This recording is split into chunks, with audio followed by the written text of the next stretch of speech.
You know when you put on, like, polarized sunglasses for the first time? Oh, yeah. It's a total game changer. Right.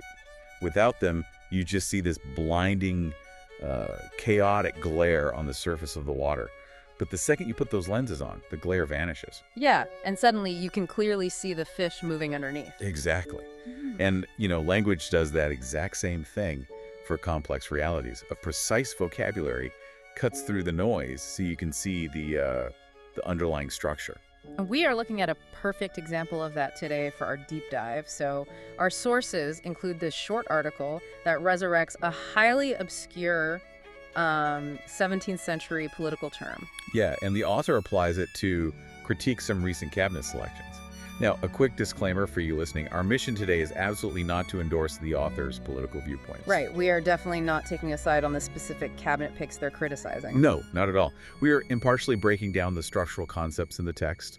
We just want to explore how digging up a forgotten word, provides a new lens to understand modern systems. So the author describes cycling through some pretty heavy-hitting adjectives initially.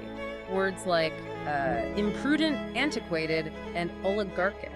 Which, I have to admit, reading through the notes, oligarchic felt perfectly adequate to me. Oh, really? Yeah, if we're talking about an exclusionary system failing the public, a structure built on wealth and insider access usually explains it.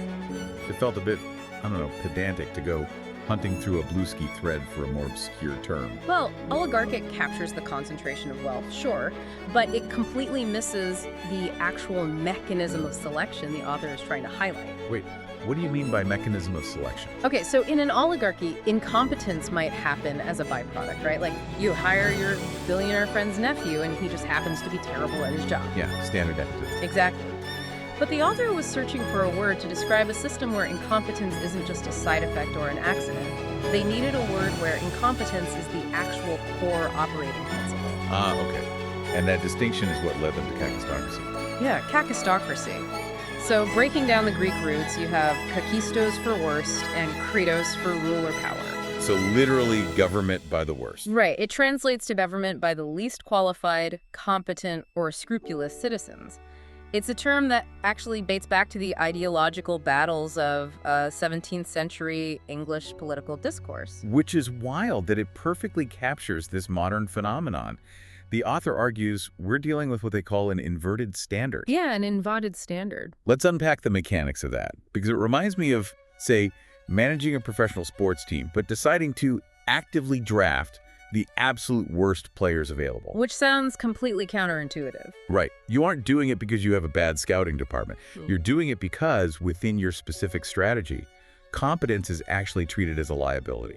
You value something else entirely over actual athletic capability. Yeah, like maybe putting on a chaotic spectacle or ensuring the players owe their entire careers to you. And think about why a leader would systematically prefer the worst candidates in a political setting. A highly competent, highly qualified person has their own reputation, right? They have a track record. Exactly. They have independent leverage, a professional network, and the standing to actually push back against bad directives. Oh, I see. So if a system's primary goal is absolute, unquestioning loyalty, competence is a massive threat. You hit the nail on the head. By elevating someone entirely unqualified, you create a dynamic where that person has no independent power base. Wow. Their only authority comes directly from the person who appointed them. Right. Their lack of qualification is the exact feature that guarantees their obedience. It completely flips the script on how you analyze a frustrating situation. Yeah. When you look through the lens of a kakistocracy, you stop pulling your hair out over what looks like a series of individual, bafflingly bad hiring choices. Because you realize those candidates aren't being overlooked for the job. They are chosen because they are the worst. Yeah, having that specific vocabulary fundamentally alters your role as an observer. Without the word, you might just feel, overwhelmed by a reality you can't quite describe. You just assume the system is broken. Right. But with the word, you realize the system isn't broken at all. It is working deliberately, effectively, and exactly as designed. Just with an inverted set of goals. It gives you the polarized lenses to see the fish under the water. The chaos suddenly has a predictable structure. Which is a pretty powerful tool to have. It really is. Which leaves us with an interesting thread to pull on for your own life. If unearthing a dusty 17th century term so perfectly captures the hidden operating principles of a modern political system. What else is out there? Exactly. What other forgotten words are currently sitting dormant in the dictionary, just waiting to explain the unexplained phenomena in your own workplace, community, or daily life?